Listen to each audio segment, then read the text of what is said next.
আজকে আমি একটা তোমাদের কাছে ছোট্ট একটা ভিডিও দেবো। এটা সকালবেলা ঘুম থেকে ওঠার পরে উঠে প্রথমে ওষুধ খেলাম, ওষুধ খেয়ে তারপরে হচ্ছে মুখটা একটুখানি ক্লিনজার টোনার দিয়ে ফেস ক্লিন করে নিয়ে তারপরে এই ফেস মাস্কটা আমি লাগিয়ে দিয়েছি।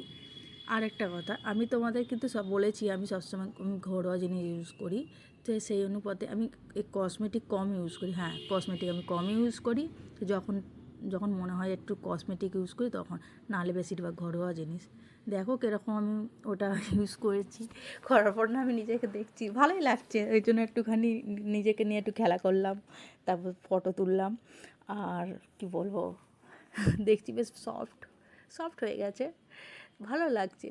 তো অনেক দিন পর আমি ফেস মাস্কটা লাগালাম, কারণ হচ্ছে আমার শরীরটা খুব খারাপ ছিল তার জন্য, ঠিক আছে। আর এই জন্য ভাবলাম একটুখানি নিজেকে একটুখানি কেয়ার করি, মুখের কেয়ার করি।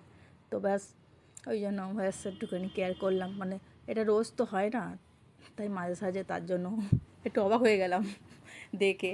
আর পুরো একদম হাসিও পাচ্ছে আমার নিজেকে, এত যা সকাল সকাল নিজেকে একটুখানি হাসি মজাক করে একটু মুখটা সেই করলাম, আর একটু ফেসটাও গ্লো করে নিলাম, পরিষ্কার একটু ক্লিন করলাম। অনেক দিন থেকে এত ট্যান পড়ে গেছিলো মুখে, তো তার জন্য না আজকে একটুখানি ঘুম থেকে উঠে ওষুধ খেয়ে আগে এই কাজটা আগে করলাম, ঠিক আছে। আর দেখো তোমরা নিজে দেখতে পাবে যে কতটা একটু মুখে এসে, আর আগের ফেসটা তো দেখা ভুলেই গেছি, আমি ভিডিও করতেই ভুলে গেছি, তার জন্য এই জন্য আমি কি বলবো, ভুলেই যাই, আমি সবসময় ভুলেই যাই। ভোলা হচ্ছে আমার একটা কাজ, বড় কাজ। তো এটা নিয়ে কি করব, একটু এদিক ওদিক করলাম, নিজেকে একটু করলাম। এইবারে দেখো, ওর পরে কিন্তু আমি এই যে দুধটা রেখেছিলাম, বরফ করার দুধটা একটু স্কিনের মধ্যে দিয়ে দেওয়ার জন্য, কারণ বরফ আর উঠছেই না। আমি কি বলবো, আমি সামান্য আমি শুধু বরফ এটা রেখেছিলাম যাতে বরফ না হয়, আর ফ্রিজটা ফ্রিজে ডিপ ফ্রিজে রেখেছি, ভুলে গেছি, তো 5 মিনিটের মধ্যে বরফ হয়ে গেছে। তো ওটা নিয়ে আমি বরফটা লাগালাম, বেশ মাসাজ করলাম নিজে, স্কিনটা ফেসটাকে মাসাজ করলাম। আর একটু আওয়াজ হবে, তোমরা কিছু মনে করো না। তো এবার আমি ফেসটাকে ভালো করে দুধ দিয়ে ওই বরফ দুধটা দিয়ে ভালো করে মাসাজ করলাম। তোমরা ভাবতে পারবে না, সকালে এটা করলে সত্যি এটা মুডটা পুরো ফ্রেশ হয়ে যায়, মুড আর স্কিনটাও ফ্রেশ হয়ে যায়। তোমরাও করো, কেন যেহেতু আমি মাস্কটা ইউজ করেছি, তো আমি ভাবলাম ঠান্ডাটা এটা দিয়ে আর একটুখানি মাসাজ করে নিই, তো আমার স্কিনটা একটুখানি ভালো হবে। আর শরীরটা খারাপ ছিল, তো তার জন্য আরও একটু অসুবিধা ছিল, আমার ফেসটা এতটা হয়ে গেছিলো, ট্যান পড়ে গেছিলো, একটু বাইরেও ঘুরতে গেছিলাম, তার জন্য দেখতে পাবে যে আমি বড় ভিডিওটা ছাড়বো, আমি নদীর পাড়ে ঘুরতে গেছিলাম, কী বলবো। যাই হোক, আমার ভিডিওটা ভালো লাগলে লাইক কমেন্ট শেয়ার আর সাবস্ক্রাইব করো, তোমরা সাবস্ক্রাইব করো, ঠিক আছে।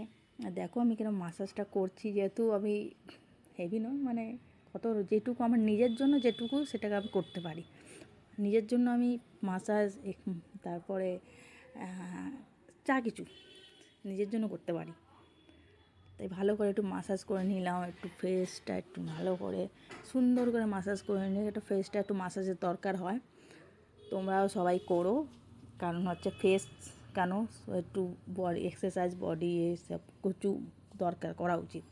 আমি করি না, যখন তখন মাঝে সাঝে করি, খুব করি না, কাজে ব্যস্ত থাকি, নিজের দিকে এতটা টাইম পাই না, যেটুকু টাইম পাই সেটুকু একটুখানি ভাবি এটুকু করি, তো ফেসের দিকে অতটা করি না। তবে হ্যাঁ, একটু কেয়ার করতে হয়, নিজের জন্য একটু ভাবতে হয়, তাই জন্য আমি আজকে একটু অনেক ভেবে চিন্তে এখন আমি নিজের প্রতি কেয়ার করছি। আর তার চেয়ে বড় কথা, আমার শরীরটা খারাপ ছিল, হঠাৎ করে জ্বর চলে এসছে, ঘুরে এসেছি তো হঠাৎ করে জ্বর চলে এসেছিলো, কেন আমার এখন অনেক বছর বাইরে ঘোরাটা হয় না, বাইরে বলতে কাজ এরকমই করি, বাইরে একটু খুবই কম ঘুরি একা। তারপরে একটু বিশেষ করে সন্ধ্যাবেলা একটু নদীর পাড়ে গেছিলাম, হাওয়া লেগেছে, ঠান্ডা হাওয়া, আর একটু যাই হোক, কী সব বকবক করছি। যাই হোক, তোমরা এইসব কান দিও না, তোমরা দেখো আর ভিডিওটা লাইক কমেন্ট শেয়ার সাবস্ক্রাইবটা করে দাও। টাটা এখনের জন্য, ব্যাস, বাই।